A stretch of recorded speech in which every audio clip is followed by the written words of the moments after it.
I was out shopping for some stuff for tomorrow, energy drinks and what have you. And I saw that. Wait a minute. Now, my wife's sitting behind me. Am I No, gonna... it's fine. It's fine. Okay. It's literally called Pussy Natural Energy. Pussy Natural Energy. Buy 2 for £2. Yeah.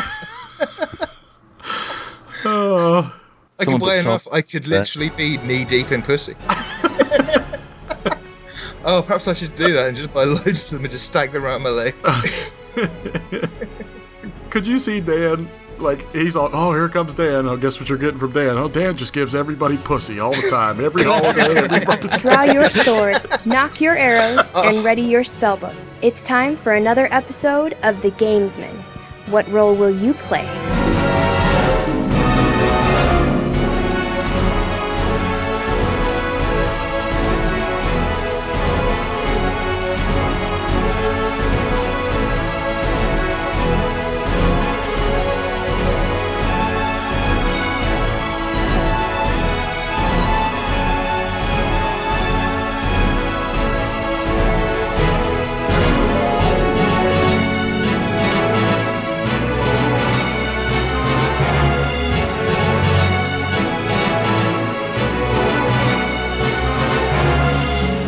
Guys, gals, and guildies, welcome to episode 90 of The Gamesmen. This is the show for the week of October the 22nd, 2012. I am Steve Conger, also known as JSS Lyfeliek, on basically every gaming service imaginable.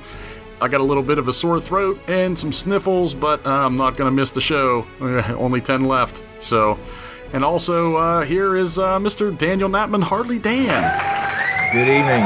What is up, Dan? It's been pretty good. A weird thing happened to me the other day. What? I'd just been out taking the dog and I don't get any phone reception when I'm out there. So I come back, my phone vibrates, and I'm like, oh, what the hell's this? And it's my dad sending me a message saying, Fox and Goose. And I'm like, well, that's the name of my local pub. And what the hell's going on? He lives like 200 miles away. Okay. And I get my voicemail message and it's him saying, oh, can you call me as soon as you can? It sounds really urgent. Phone him up. He's like, oh yeah, I'm in Ilfracombe. It's like 20 minutes down the road. Do you want to go out for a meal tonight? I'm like, yeah. So, until like a few months ago when I had to go to my grandmother's funeral, I hadn't seen him for about 5 years, and that was a bit weird. And then suddenly out of the blue, he turns up yesterday, and it was kind of cool. We spent the day going out playing. I've never been to a pub and played pool with my dad until yesterday. Wow. Kind of cool. So that was kind of cool. Then we went out for a meal in the evening, and then today we were planning to go-karting, but the place was closed, so we went 10-pin bowling. Oh, cool. Yeah, we had a great time. Neat. It's absolutely fantastic. I'm still kind of stunned. I can imagine. Yeah. It's crazy, but still kind of cool nonetheless. So, it was just the fact, he didn't give me any warning or anything. He was just like, oh yeah, I'm here. We're going out. I was like, oh, okay. Oh, God. Well, Dan, you need to move over a little bit because I'm reaching down further into the pocket, my right pocket, not the middle pocket. Remember we talked about the middle pocket, not the middle pocket. So down in the bottom of the pocket, I pull out Scott McGregor, Mr. Rabid Scotsman. Praise the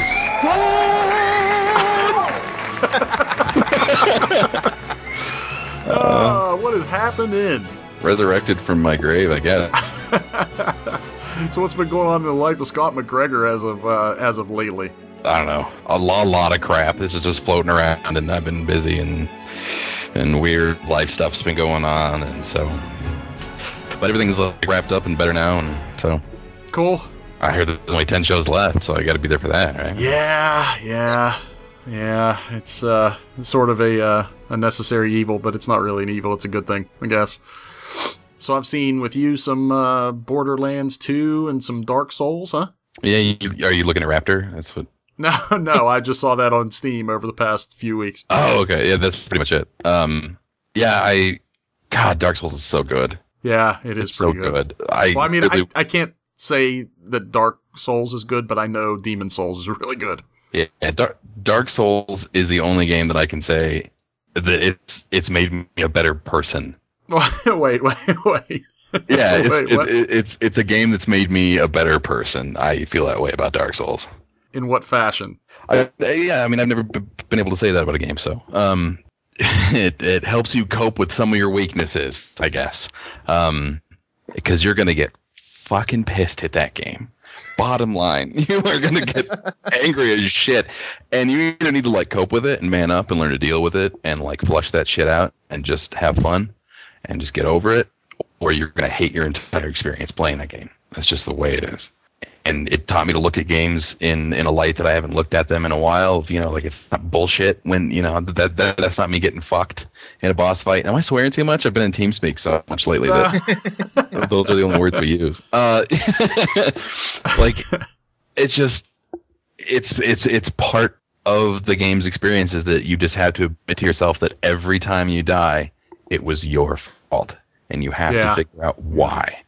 And then just like move on. And it's a game that just kind of reminded me that failure is just a stepping stone to ultimate success, and it's just something that you have to go through. So, I mean, there's life lessons in that game. I really didn't think that, I just thought it was a game I was going to rage at for a while and then quit playing. And I've beaten it like 4 or 5 times, and I 100%ed it. I have all the achievements for it, and I love it. Well, I think I got like 400 hours in that fucking game. It was kind of sick, but I do think that if Demon Souls is any kind of indicator, at least for me, I think what you said for the most part is true, but there's like that 5% of the time where if you can't figure it out and you keep failing, there are a few places where there's like that 5% chance where you can just sneak along the wall and cheat. You know? There's always something, that like if you just keep getting slaughtered, you're like, okay, there's something I'm missing. There's something I didn't explore entirely, or you know what I mean? Like, when all of a sudden it's unexplained and it just seems like you're getting pinned to the wall and screwed repeatedly, you're missing something. Yeah. And so you've just got to kind of like chill out, take a step back. There's no point, like just getting all pissed off over it. And so, I mean, it was just a great experience all around, not just, as a game. Sounds like a good metaphor for life. Pretty much. Yeah. Yeah. And then Borderlands is kind of the opposite. Like it's just, you just run around laughing your ass off, the whole time and just having fun. So very opposite ends of the spectrum this last month. Borderlands 2, I assume you've been playing with Asabi, and Yoda had said to me that he got in with Asabi a couple times and played a little bit. And yeah, and they were like 6 levels above me or something. And so I don't want to like join into my game and make it all easy. Yeah. Because obviously when you just got done playing Dark Souls, you don't exactly want stuff to be easy. You want it to be challenging at that point. Yeah. So, but yeah, then later on that week I got in with Asabi and my adopted son Trey. Yeah. How is Trey anyway? He's good. He's a Marine now. Really? Yeah. He's gone through boot. He's gone through his learning and whatnot, and they flew him out to California. He's working on Chinooks and all kinds of helicopters and stuff. Wow. He's their main repair guy down there. So he's doing really well for himself. I'm really, really proud of him. That's pretty interesting. I would have never guessed. Yeah, me either. No, he's a really good kid. He always has been, and so it's not a complete surprise that serving his country is something he always wanted to do, but wasn't sure if, he was kind of at odds with a few of his decisions. And I think he just kind of learned some stuff about himself and came to terms with it. And he's doing some really cool stuff with his life down there now. So it's always an honorable intention, but then you think about all these 3-piece suits that you're fighting for, and boy, does it turn you right around. Yeah. It's so easy to get turned right around. Yeah, and that was some of the stuff he was kind of dealing with, and he wanted to know my opinion on it. I was like, mine's a little biased. You don't want to hear from me because it's hard, like you said, to not see past those the suits, especially with the World Wrestling entertainment presidential debates and all this stuff going on now. It's like I'm waiting for one of them to pull a 2x4 out and beat the other one with it. Yeah, bust out a bowling chair and dive off of a rope. Oh, it's so staged, dude. Oh god, it's disgusting. But people will probably slap me for it, but I don't think I'm even gonna bother voting. Like, I just don't even think I care. It doesn't really matter which one we vote for. I don't think it does. No, it doesn't. I don't think either. But anyway, Daniel. Yeah, well, apart from, as I said earlier, I tried the new Forza Horizons demo. And? Yeah, what is that? Like, they were really, really vague. Yeah, it's... Like, commercials and stuff. From what I can gather, it's kind of an open-worldy racer. You go to points to... I've not played any of the multiplayer because, well, I refuse to pay for gold. So you've got this whole... I can't remember which state it is, but massive area. And you drive from challenge to challenge, a bit like Burnout Paradise. But it's a Forza game, and the handling seems to be spot on, and it's so much fun. It's absolutely excellent. One of the standout races in the demo for me was you're in a Mustang, I think 425 Boss, and you're racing a Mustang plane. 3 checkpoints. The checkpoints are in the same place, but it's got a different kind of path to take because obviously it can't turn as tightly. It was so much fun. It was like a Top Gear event, where they have those stupid challenges. And it was absolutely brilliant. Spot on handling, and you just want to keep finding the next. I thought I'd had enough of consoles, and I was going to stop buying console games. But then I played that, and I'm like, damn it, it's not going to come out on the PC. I'm probably going to have to buy this. It's that good. It's brilliant. So much fun. It's definitely one. It's less kind of sim-like than the F1 games, and there's a bit more forgiveness. And like a lot of the Forza games, you can kind of make it as accurate or as arcadey as you kind of want to play. And it's just brilliant. There's some great car models in there. The physics is pretty much spot on. I can't say enough good things about it. So, well, the demo at least. Well, I mean, like basically, Playground Games is developing this game, correct? And Turn 10, they just sort of probably took the physics model and most of the engine and just sort of maybe crafted a world to put it in, I guess. Yeah, and I think there's a few different licenses that weren't in the previous Forza game. Okay. They might be in there as DLC now. There's certainly Ferraris in there, and I think some Porsches. But yeah, it does feel a lot like Forza, but you're not, for once you're not stuck to the tracks. You're driving to places, and it's all on open roads with traffic, and it's very similar to a kind of Burnout game without it being so arcadey. I guess it's kind of closer to Test Drive Unlimited. Yeah. Only fun. Well, this is the time in the late in the generation where you were seeing these licenses sort of half developed, half baked, and handed off to somebody to sort of make a game out of it. Yeah, definitely. Because Turn 10's obviously busy on the Forza for Xbox 720 or whatever the hell it's going to be. Yeah. But that's pretty cool that it seems like a good game. Yeah, I mean, I can't say for the full. Obviously, it's not out yet. I haven't been given a review copy, so. And if I had, I'd probably be under an NDA and would be able to talk about it.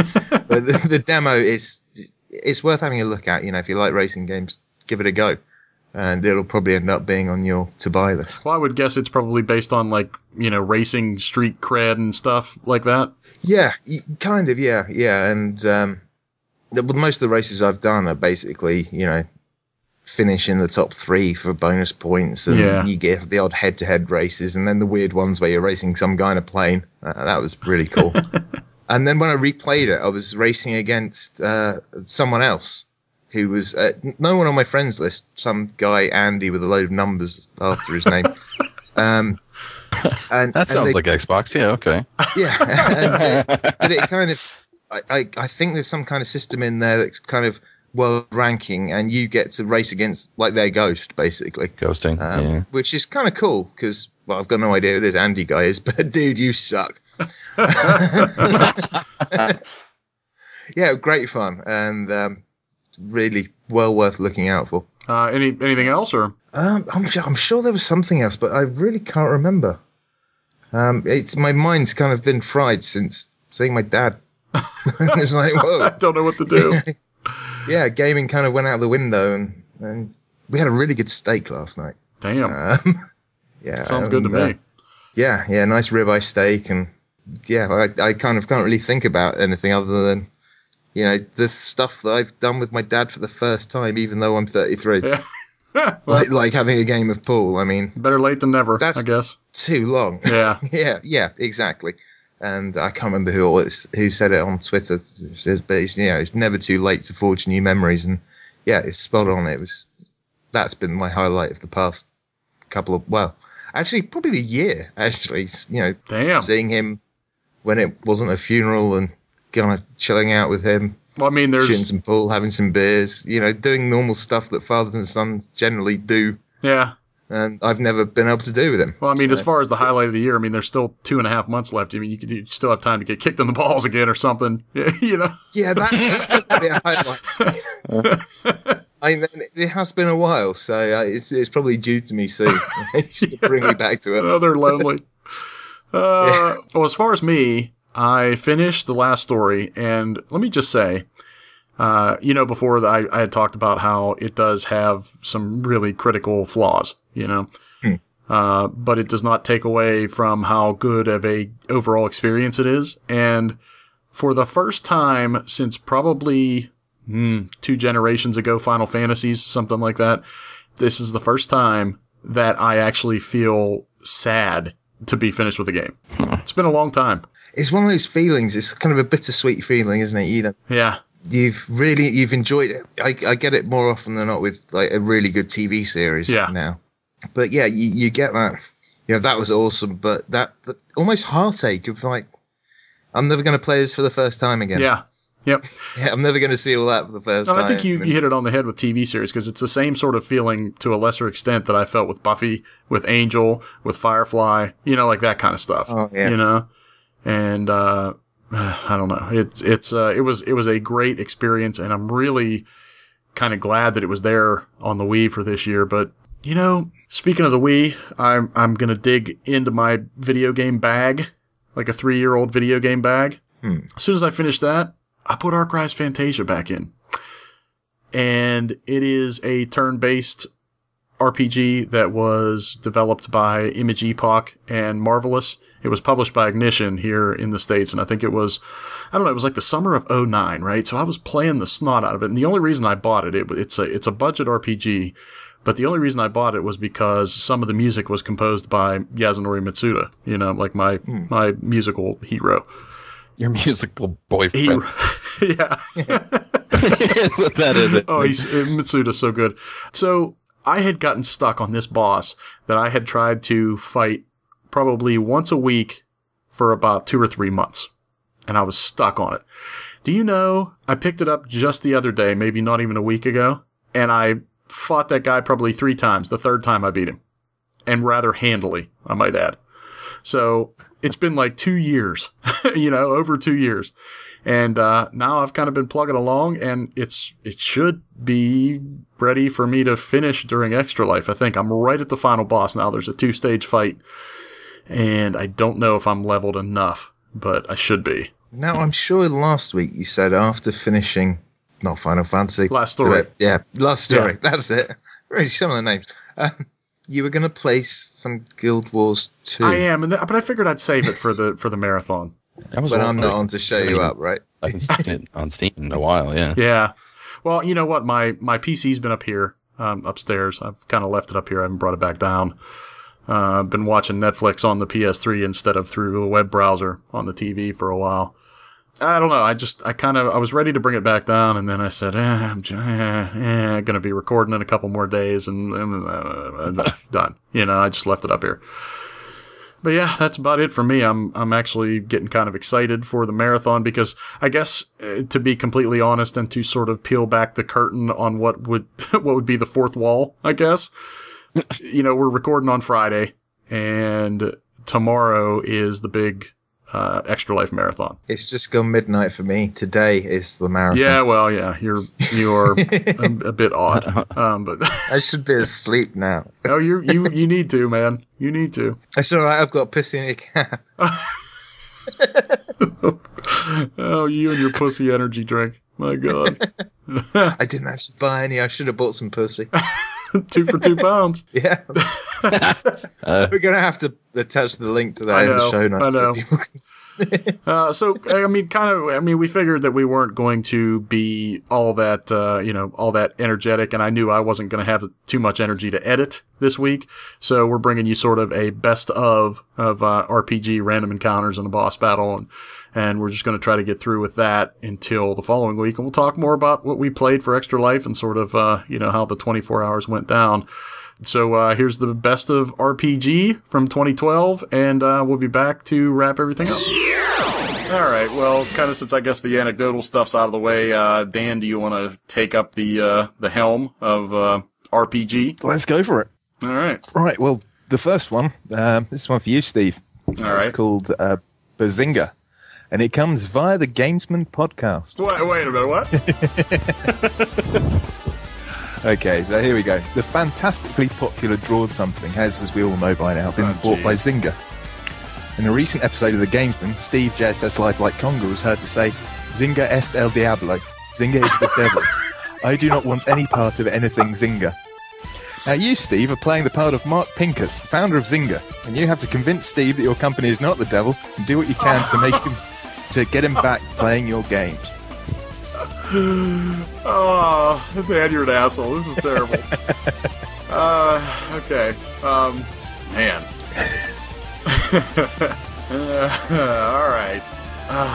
Why do I have to do? I could come up with so many reasons to go against this. Yeah, I know, but that's not the role you're playing. Okay. All right. So I am Mark Pincus. I am the founder of Zynga. Zynga is a fantastic company. Zynga makes a lot of games that are popular on Facebook. And as we all know, that Facebook and Flash games and things of that sort, the browser is the next big thing in gaming. I'm convinced of that. But, you know, aside from the browser, we also have a mobile division that produces game applications for mobile devices. Draw Something is sort of the latest in a stellar lineup of mobile games that Zynga offers both iOS and Android. Steve, I understand that you are frustrated by social currency and things like that, but that's not the real point of Draw Something. Draw Something is a way for you to connect with your friends via your touchscreen and drawing things and making jokes. It is a social experience. Don't even think about real money transactions, anything like that. That is not the important part. Just keep playing, earning your coins, unlocking new colors, and having a lot of fun with your friends. It's fun. It is a blast. Is that convincing? Or I mean, has it convinced you? I mean, do I have to answer that? Because then I pretty much like go against myself. Well, if it hasn't, then you'll have to keep on going. We could be here for 3 days. So if you can't convince us Zynga's not the devil, why not give us another person to hate more than Zynga?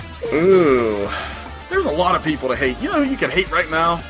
Mass Effect 3 had a horrible ending.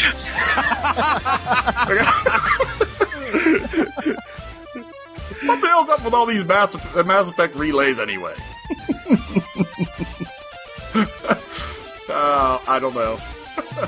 Okay, so if I convince myself to maybe play another round of Draw Something, if I ever get a new old phone, maybe. Yeah. I don't know. All right, so not as any role, but as me. Yeah. You know, I'm kind of crotchety. You know, these social games and these casual things.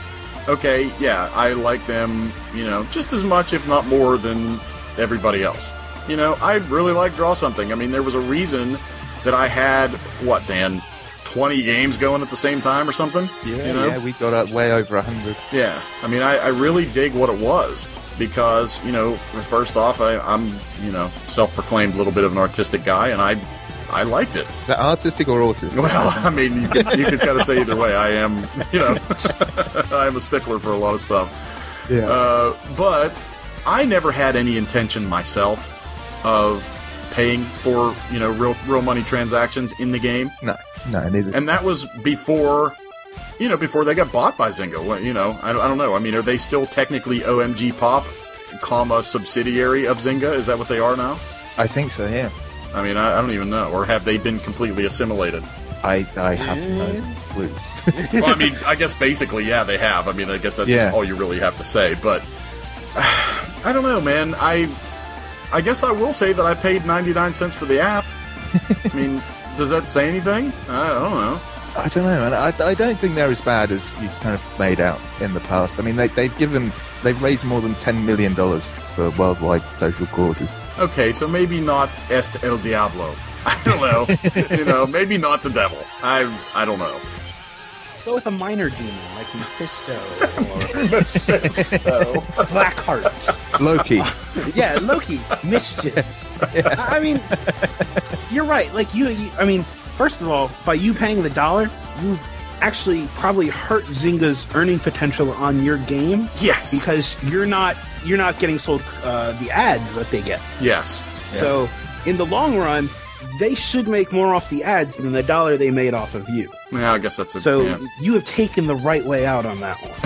But on the other hand, like, there are tons of people who play like Farmville and whatnot and don't put $1 into the system. Yeah. Hey, great. I think the problem I have with it is the fact of me simply, like I said, being social currency in order to force other people, or not force, but to sort of lure them and encourage them to spend real money. Yeah. I don't know, that's kind of the problem. And because I mean, we've talked about this many times. Micros are a slippery slope, man. Big time. They are indeed. And I think we're on the verge of them coming to consoles, and that scares the hell out of me. I think if you did have another phone, you would probably go back and have another go on Draw something, wouldn't Yeah, I might. you? So I guess that's the level up. Well, you know what? I consider myself to be like an honest guy. At first, the Dead Space game wasn't compatible with my Razer Max. Yeah. So I went and bought it for 49 cents, and then I pirated it and put it on my phone, and it worked. Yeah. I mean, I don't know. Is that an acceptable thing?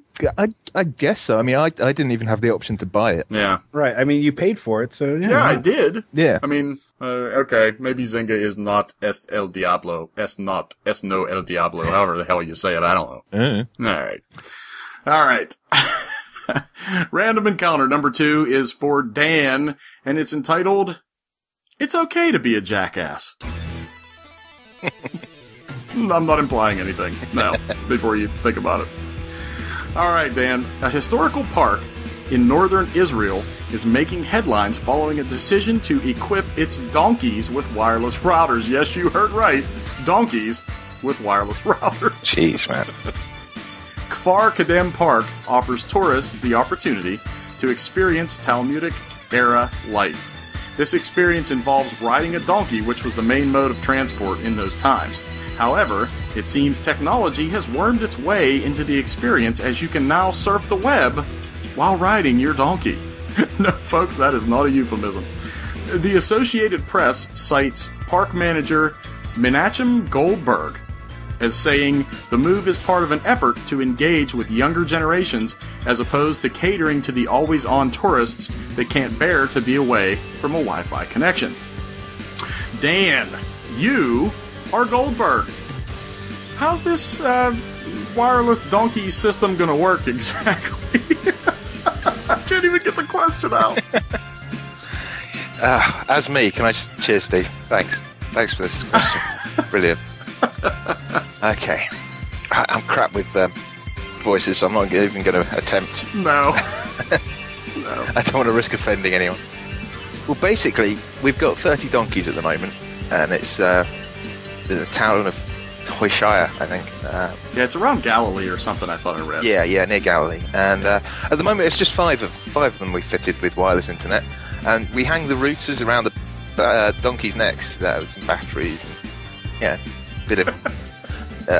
I'm sorry. Good. I'm sorry. Yeah, so we hang all the tech that we need around the donkey's necks, and yeah, people can upload their photos whilst they're riding the donkey, and maybe some people might misuse it, but yeah, if it's popular, we'll kind of roll out some more donkeys with Wi-Fi. I totally have this picture of walking up to like a little booth, like a cashier booth, and saying, I'd like to take a donkey ride around scenic Israel. Yes, sir. Would you like the donkey with Wi-Fi, or would you just like a regular donkey? No, I have the dial-up donkey. Oh, this is insane! It is. I really don't quite know how to really answer this properly. I mean, it's just. But I mean, I guess would it be Mr. Goldberg, I guess a 3G connection. I mean, I don't know. I mean, would it be a 3G donkey? It would have to be if you're going on a ride, wouldn't it? Yeah, and Jesus. I can't stop. Okay, go ahead. Yeah, we tried a satellite uplink, but we found it was just too heavy with some of the tourists. The donkeys couldn't actually walk that far with it. So yeah, we've had to go for 3G. Tried to fit the donkeys with tinfoil hats. Yeah. But yeah, we're using 3G, and we're considering putting a Raspberry Pi in there as well, so people can watch some videos whilst they're travelling on their donkey. God, it's very bad. Okay, well, how about some bonus XP? Yeah, go on then. All right, this is kind of just on the fly because I just thought about it. You, Dan, are Jesus.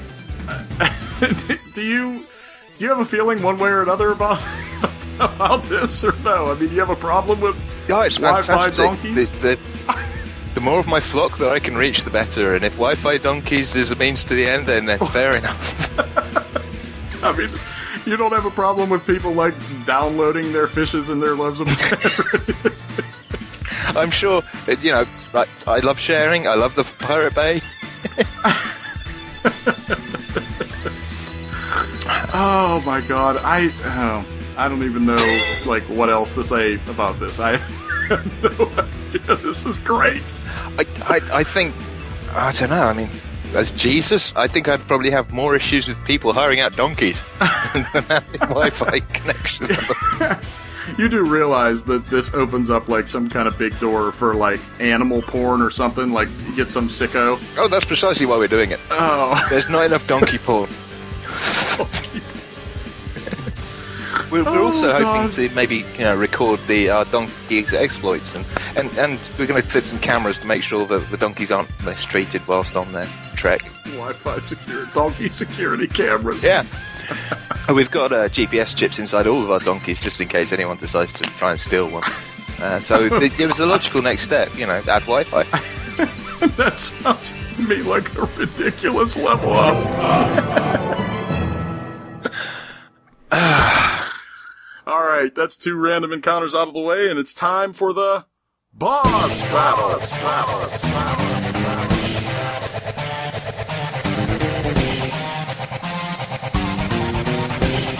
I love it. All right, Dan. Newsworthy quick hits for the boss battle, and you have one for me first. Yeah. Yes. Yeah. Now the Android OS-based Lyfeliek console, the Ouya, is outed in the form of a Kickstarter, in which supporters can actually pre-purchase one of the first 8,350 first-run consoles. Actually, I'm not entirely sure if they're all still available yet. The campaign has caught mainstream fire and has now exceeded $5 million, with an original goal of $950,000. That's incredible. Jesus. It is amazing. Yeah. You, Steve, are founder and CEO Julie Ehrman. With such a low financial barrier to entry, how do you plan to monetize Ouya? How do I plan to monetize Ouya? Well, we have to monetize Ouya. Ouya has a like you said, an incredibly low financial barrier to entry, right? $99, supposedly. Yeah, give or take. Now that's for this. That's not to say that you're going to be able to, in the fall of next year, stroll into your local electronics store and say, I want an Ouya for $99. Not going to happen. No. Ouya may be $149, $119, something like that. If you fund it early, you can get it for $99. Yes, if you fund it early, you get it for $99. And here's what we want. We've brought the genius of Yves Behar on board, who was he designed the one laptop per child. The little tiny kid's laptop. Yeah. And actually, I don't know if anybody knows this, but he actually I think he won an award or something for collaborating on some kind of high-end sex toy product line or something like that. So like the Cybian or however you pronounce it. But here's the thing, we actually strikes me more of a fleshlight guy. Yeah, it's not high end. That's low end. Yeah. This is the thing. We're going to set up a front end on the store, like a storefront front end for the console, right? And what we want to do is to be able to have these separate versions of all of these games that you've played and that are already authorized on your Android marketplace. And we're going to get a kickback. Let's say you pay $2.99 for something, we get 49 cents. And that's another way for us to sort of build money, because I think our ultimate goal is first-party development. Yeah. We want to make the hardware. We want console exclusives. We want to become a sort of Nintendo-type company that has a stranglehold on properties that no one else can have. That's basically what we want to do. And let me just say here real quick as me that kind of bothers me. I honestly think that that's the way they're going to go as a separate marketplace. But by the same token, I think maybe that could be the potential Achilles heel of this, where if I have something authorized on my Google Play account, it'd be nice if I could just log into Google Play and get it on my Ouya. But the thing is, I got a funny feeling they're going to be like separate executables that have higher texture depth. They're going, you know what I mean? They're going to look a lot better. They're going to be improved. They're going to have implemented controller support, and that's going to drive the cost up. They're going to be more expensive than what you're seeing on your phone. It's kind of like we're already seeing that within the marketplace already, with the standard version, and then there's the HD version for for iPads and stuff like that, iPads and or tablets, Android tablets and stuff. So the precedent's already there for something like that. Yeah. And that's what we're going to do. And it's going to sort of be a free-to-play model. And when I say free-to-play, I don't mean disingenuous free-to-play. Like we were saying, every game on this console is going to be free-to-play. God. There's going to be a light version of everything. You buy in if you want to, and if you want to, we're more than happy to accept your money.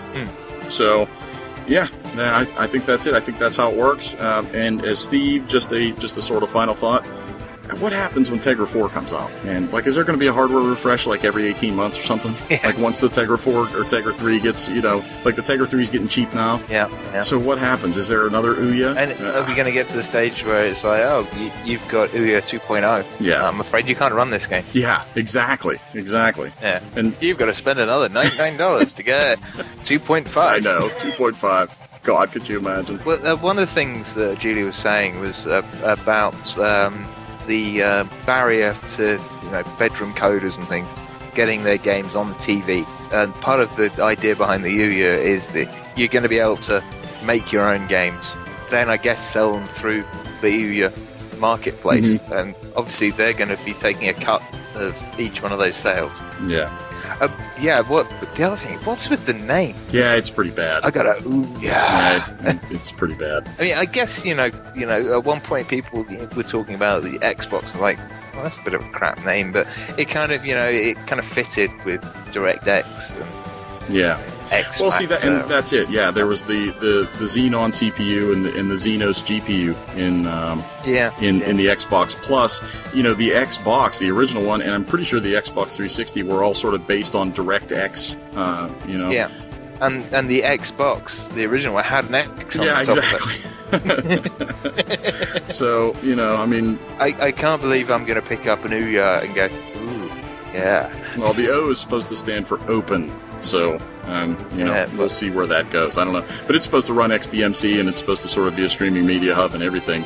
But with me, I guess my sort of final little witty retort is, when I got an HTPC, what the hell do I need this thing for? Well, yeah. So. One thing I'd think about possibly using it for would be, maybe in the bedroom for streaming media. Yeah. But that's why I'm buying a Raspberry Pi. There you go. There you go. And that costs, what, $30? Yeah. So, yeah. All right, Dan. Next swing. I pass the sword to you. Recently, Sony had made filings to make a new iteration of its PlayStation 3 available for sale soon in Brazil. So one would surmise the same would hold true for the rest of the world. You are SCEA President Jack Tretton. 250 gig and 500 gig models of the supposed new super slim PS3 are a no-brainer. But what about the supposed internal 16 gigabyte flash memory model? What are you going to do with that? Basically, this is going to be our cheapest iteration of the PS3, and we're hoping to, maybe get a few people have thought, cost as a barrier for picking one up. The idea being, you can buy a cheap console, brand new, PS3, all those classic games, and you can play the games on them. That's kind of it. We want a low entry for people to actually buy into Sony. Well, you know what, Jack? Like, if you could really get the price down on this, it would be perfect for Daniel Knappman. Yeah, it would. And you know what? One thing he'd be quite interested to read. Stepping out of Jack and talking to myself, because it's really weird talking about yourself in the third person. That's great. Oh God, things are falling down around us. I heard a supposed price point for it in the UK of £99. I know. Can you imagine? $149 generally, like over here. Yeah, I'd pick that up. Oh man. Assuming it's still got access for me to slap in a hard drive. Yeah, that's the thing. But you know what? When you think about it, if you're really anal about it, 16 gigs, you can install 1 or 2 games. Yeah, and just keep uninstalling and reinstalling. Yeah. And the thing is, buy PlayStation Plus and upload all your saves. It's possible. But, Jack, so is this 16 gig flash memory model, has it been influential in part of what you're going to do with Gaikai? Yeah, but I'm not allowed to talk about that at the moment. Okay, we're going to be really pushing Gaikai, and with a 16 gig model, we're hoping people will sign up to PSN Plus, save their games in the cloud, and they've got access to all these streaming games through their PSN. We see it as more than just a gaming machine. It's a home media center. You've got your Blu-ray player in there, you've got access to loads of different video services, there's a web browser. Been there for ages. We've done loads of work on it. It's a good low-cost machine, and we think it's going to sell really well, especially in North Devon. What bizarro world are we living in when Microsoft is adding in entertainment fucking extras and services, and Sony is adding gaming shit? It's odd, isn't it? Wow. And did you see? I guess it's in the. It was like a little line of code or something that was in the the firmware 4.20, I think it was, that there was something instead of eject disk, it's like open tray or open disk or something like that. So there's a lot of assumption out there that this thing is going to be a pop top, sort of like the final iteration of the George PS2. Foreman grill. Yeah, it's going to look even more like it.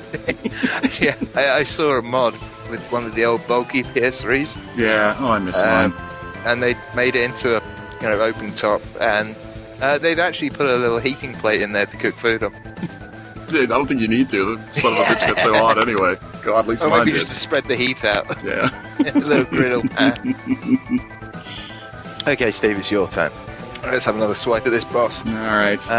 Apple have recently filed a patent for a controller that suspiciously resembles Sony's DualShock. Oh, I saw this. This is insane. Now, it was made public today, but it was filed in March. This patent lists various inputs and interactions between iPhones, iPods, Apple TVs, including something which is a schematic of a video game controller for the standalone media player or a video game system. You are Steve Jobs. Ghost.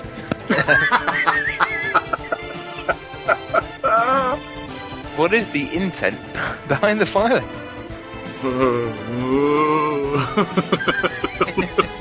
Oh God, I'm thinking that I'm picturing like Jacob Marley in my head with the hanky tied around my head.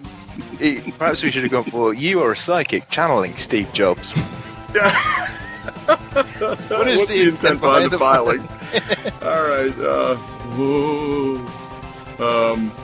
It's a controller that's exactly like a DualShock 2, and it's going to be an Apple product, so you're going to pay $100 for it. I don't know. I mean, I guess they're saying that it's going to interact with iPhones and iPods and Apple TVs. Like, what you're going to see is this is going to sort of take the wind out of the sails of Microsoft Smart Glass and the Wii U, because I'm not going to say this in public, but I'm dead, so it doesn't matter. Touch controls suck. Okay? nothing. So your finger isn't the ultimate input device. We've actually led a bunch of people astray for years and built a business on telling you that your finger is the ultimate input device. But buttons are 100% consistent, right?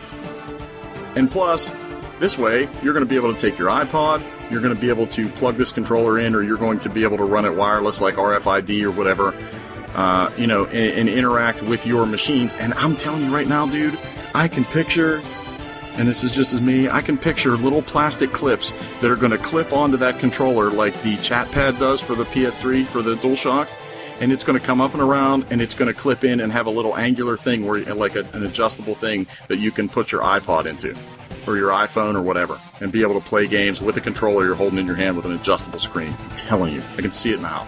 I don't know why. I mean, to me, and out of character, I think this is more of a, not a response. This is the closed walled garden version of sort of like an Ouya thing. For me, I think it's kind of a response to the increase in sales of Bluetooth controllers. So that people are buying to play games on their iPads, their Android tablets, and their phones. Are people really buying those, though? Sorry? Are they really buying them? Yeah, apparently so. There's an upsurge in devices being released, which would suggest that there's a market for them. Hell, I'm tempted to get one. I guess. Maybe I'm just not in the Apple world. Maybe I just don't get it. You know what I mean? Like, maybe I don't see it. Yeah, I mean, the thing that gets me is that it's going to be tied to Apple devices. Yeah. It's bound to be.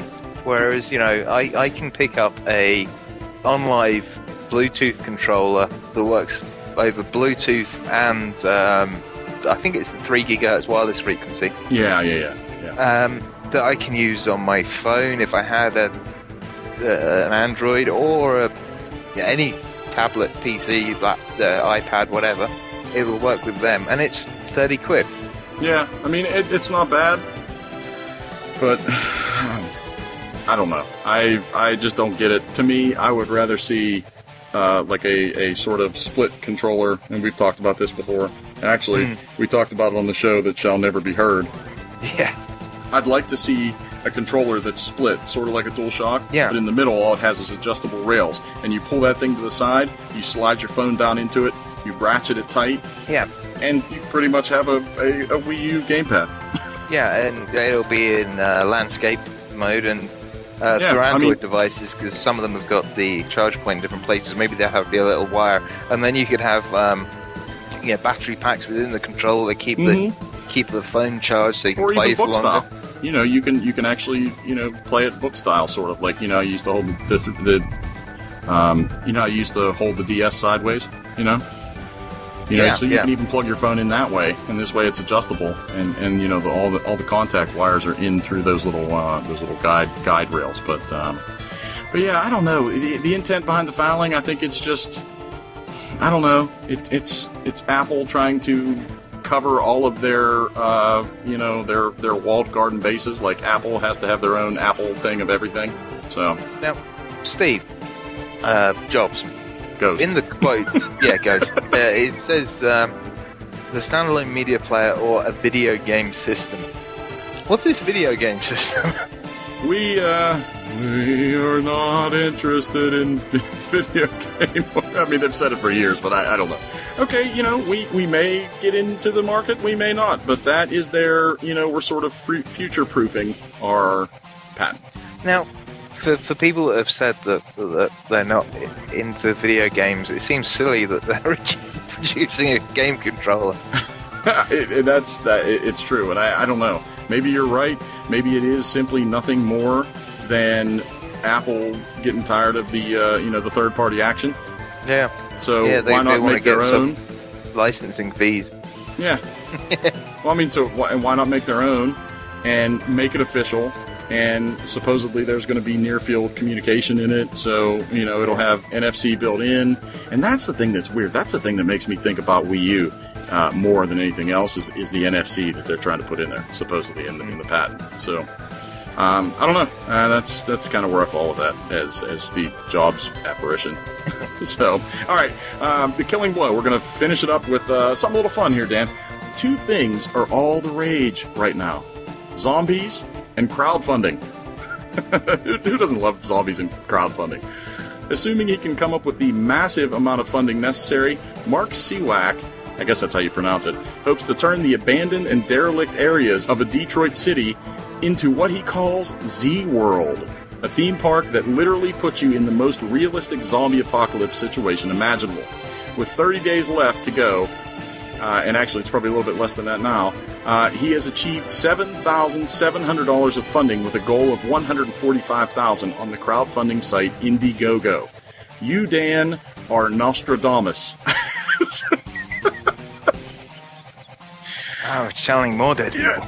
Yeah, you're Nostradamus. So, Will Siwak, is he going to reach his goal? I don't think he is. It's a lot of money, man. Yeah, it's a hell of a lot of money, and he's not raised a huge amount. He might do. There are a lot of zombie fans out there. It seems like there's a lot of crowdsource fans out there that will back anything just to be part of something. Yeah. Yeah, feel free to waste your money. Well, I mean, here's the thing, man. $145,000 doesn't seem like anything. You know, like, it doesn't seem like a lot of money. Not when you compare it with, like, the Ouya. Yeah, I mean, that's absolutely insane. I mean, maybe it's a little bit easier because most of Detroit, like, a lot of those areas already have, like, burned automobiles, like, flipped over and shit everywhere. I mean, I don't know. I mean, I guess most of that money for the funding goal is actually for public liability insurance. Oh, my God. Actually, there's a site in the UK, wish.co.uk/zombie-shopping-mall, or mal if you're English. And basically there's an abandoned shopping centre, and for £139 you get to go to this shopping centre and have an airsoft gun, and they shoot people pretending to be zombies. My God. Yeah. It's probably fun, but still it's kind of... Yeah, I mean, there are a lot of people that really love airsoft. I prefer paintball because it's a lot easier to tell when you've hit someone. Mm-hmm. There's a paint splodge. Airsoft, You've just got something in. There's a ricochet. You don't know. Well, especially when the people that are dressed as zombies like have to be like really padded so they don't look like super fat zombies. Well, no, airsoft is, you know, it's not that. Isn't it pellets and stuff? You get shot. Yeah, but they're not. It's not that fast. Yeah, it's not too bad. You know, you got to wear some. I guess you got to wear some facial protection to make sure you don't get shot in the eye. I ain't doing that. But I ain't gonna be a zombie in that. I used to be a paintball marshal, and ain't gonna do that either. And in the summer, I'd be running around in my shorts and my marshal top and a pair of boots because, you know, rugged terrain. You got to have some kind of heel support. And I was getting shot all the time. People think it's fun to shoot the marshals with paintball, and after a while, you don't really notice it so much. Laser tag, man. Laser tag. Low impact. Laser tag.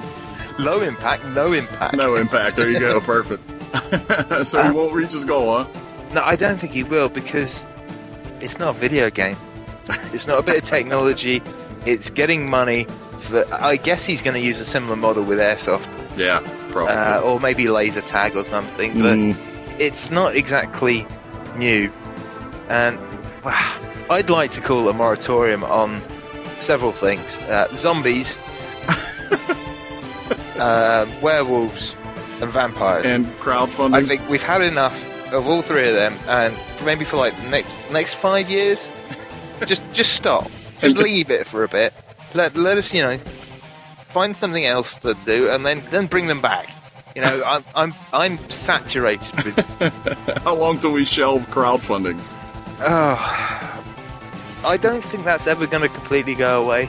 I think at the moment with crowdfunding, because it's, you know, fairly new and people are all excited about it, we haven't reached its peak yet. But I don't know. It's a hard thing to really. 3 years?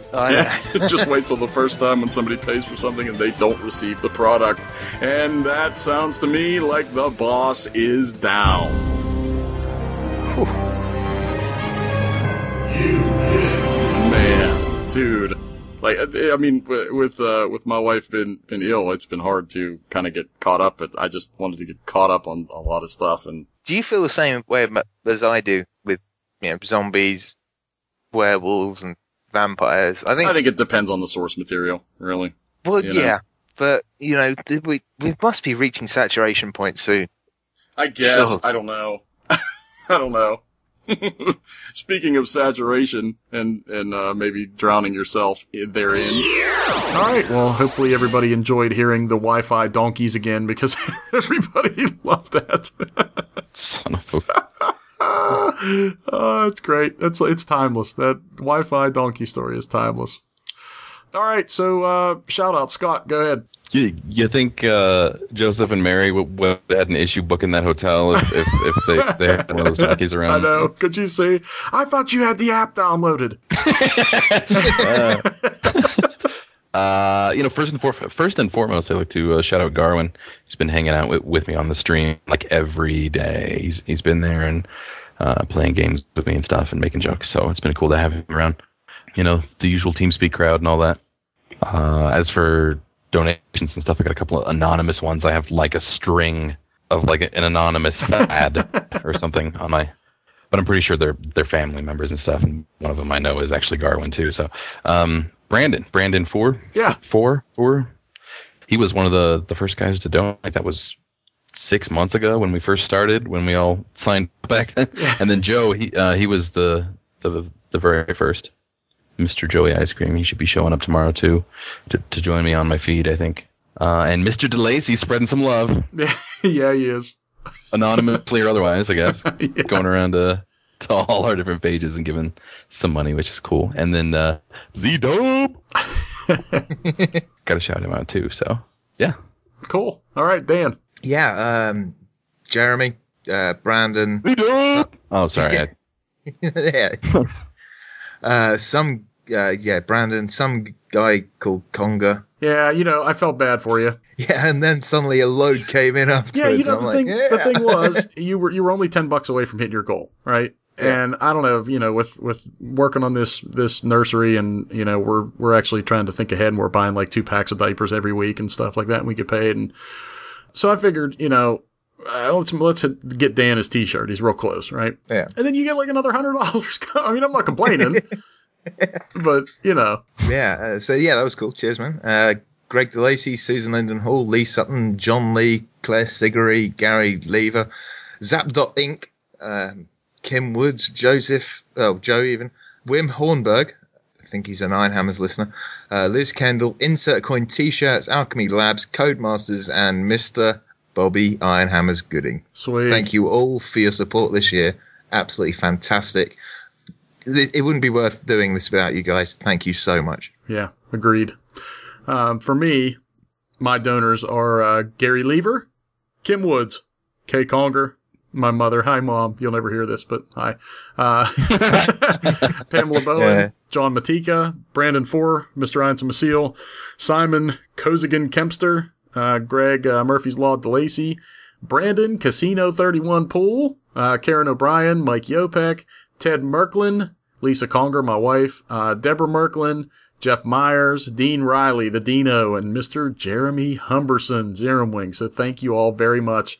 And this is, pretty much a high mark that we've hit, and you're part of it too, because all of you who have donated to Team VGHub, it's your victory as well. And it is a great thing that we've done for kids. And now all that's left is really to carry it out and, complete the 24 hours and kind of get done. And, that brings me to the great news that I can't believe it. I almost shed a tear when I saw that Team VGHub, 14 people. I said shed a tear. I'm sorry. I thought you shed a tear. Thanks. All right, go ahead. I'm sorry. Thanks for ruining the moment, jerk. Oh yeah, I was right there waiting, just in the wings to fuck that up there for you.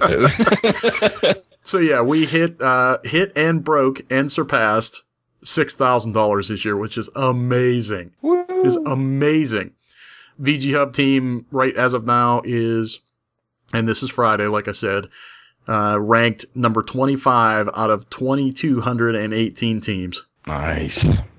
And it's a great feeling to really surpass a lot of big names out there. I mean, I don't really want to get into the minutia, but there are a lot of teams that we really don't have any business beating. But I'll tell you what, we got some good people.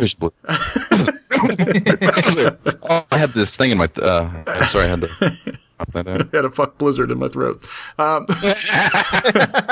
So, and as far as participants, Ryan Kryptonians Truman, Luis Denock Ramundo, Bobby Ironhammers Gooding, Nick Womble MK3 Ald, Mark Marcanix Wright, Dean the Dino Riley, David the Alien Brown, Chet Burial Worm Galvin, Gary D. Felice, the Real Defoe, Robin Bongo the Sane Tate, Greg Murphy's Law DeLacy, and of course, Scott McGregor and Daniel Knappman and myself. So, man, just awesome.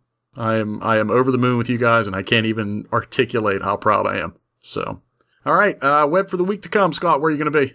Twitter. Yeah. And Xbox Live thingy. Maybe. Just because, you know, I have games for Windows games that let cheap and horror from my comfortable seat in front of the computer here. Yeah, it's Rabid _Scotsman pretty much everywhere. So, except for Xbox Live, which is Rabid space Scotsman, and that O in Scotsman is actually 0. Yeah. Oops.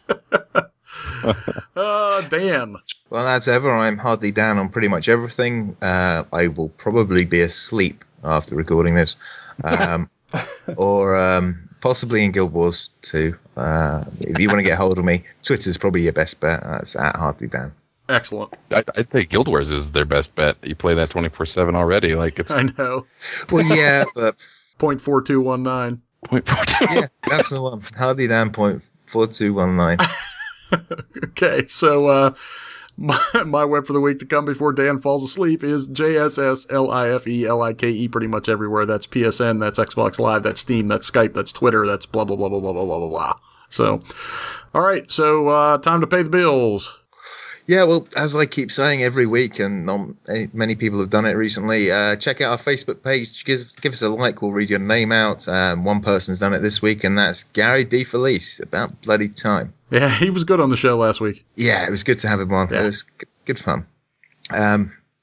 We've got 10 shows left. Yep, 10 shows left. You're running out of time to get a voicemail in. Call the RPG hotline like right now. It's 412-267-RPG1. I suggest you do it on Skype because if you're international, it'll be a lot cheaper. Yeah, it's true. Even if you want to record an MP3, that's fine. Yeah. And tell you, if you want to record an MP3, you can email us to us. And our email address is thegamesmanrpg@gmail.com. Any content would be brilliant because we can't be asked to write the last 10 shows. Yeah. So, you know, and like I'm saying, you know, with these tweets and everything, and you know, if myself, if Dan, if Scott, if Jeremy, if Chris, you know, Asaby, if any of us, you know, and Excalibur, if any of us ever meant anything to you, or if you've had fun and enjoyed listening to the show, send us something in, you know, at some way, shape, or form in the next 10 weeks or so. Yeah, and that Twitter link is at the Gamesmen RPG. We've had a few new followers. We've got, damn, I should have pre-read this. At Ammo Gilani, I think. Gilani, yeah. You can do that again if you want. No, that's fine. Okay. I'll do it with no.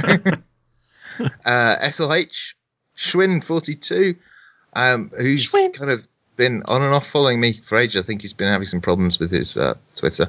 Womble MK3 and Chris M. Carver. Thank you guys very much. Kind of late to the party. We'll be finishing up soon. But cheers. Brilliant.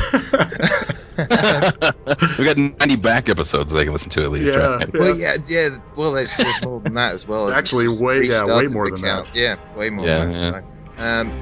Actually, you know, if you do listen to those back ones, you might as well give them an iTunes review because it's always good to get people listening to old stuff as well as the last few shows. If iTunes isn't your thing, don't forget we've got our YouTube channel you can check out. So there's a few videos on there, like playing games and all the shows. Well, most of the shows. Well, some of the shows. YouTube.com/. Yeah. Dial it back a little more. 2 of the show. No. Yeah, hang up a minute. It's broken. Yeah, anyway, that link is youtube.com/the Gamesmen RPG. And we've got a new follower. The Real Defoe. Another Gary D. Felice. Yeah, thank you. Yeah, about freaking time.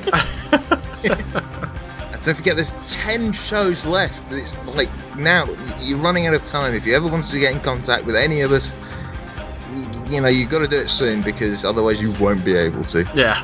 It's We're going to be... You're never going to see us ever again. Except for on Twitter and Facebook and playing games and yeah, maybe some other podcast that will come out of the ashes. You never know. Yeah, you never know. So, well, I mean, I guess, Dan, your approach is sort of appealing to the softer side of someone, and Scott just goes for the guilt. So we're gonna be dead after 10 shows. We're gonna be dead. We're on the organ transfer list, and there's no donors. All right, well, that's gonna do it. Scott, good to have you back. Thanks. Good to be back. Yep. Dan, it was fun. Always is. And sorry, I was just downing some cider there. My voice has gone terrible. And I'm sure that we will be conversing a lot over the next 24 to 36 hours. So don't forget TeamSpeak. Yeah, TeamSpeak. Come keep me awake at least. I guess after I'm going to be in there still. So. Yeah, you'll still be there. Day. Yeah. Scott's doing 56 hours straight.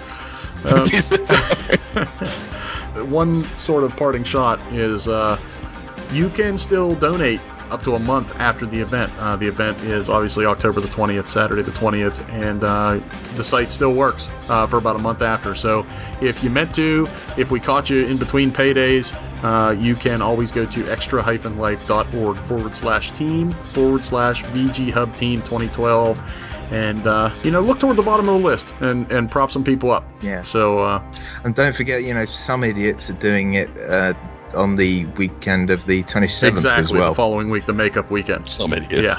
Yeah. So some people are doing it both weeks. All right, guys. Well, that is going to do it for episode 90. So on behalf of the Rabid Scotsman, on behalf of Hardlydan, I am Lyfeliek. We're the Gamesmen. And until next time, we ask, what role will you play?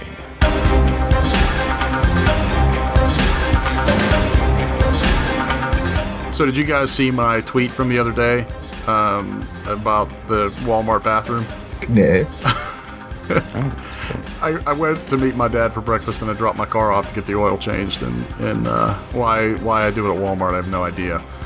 But so I go into the Walmart, and it's not quite done yet. So I walk over to the bathroom, and I'm standing there at the urinal, and there's this guy in the stall, right? He's just sitting there going, he's humming while he's taking a shit. And all of a sudden he goes, and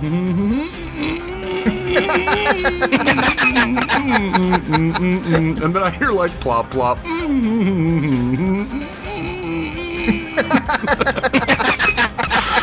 Oh, it was awful.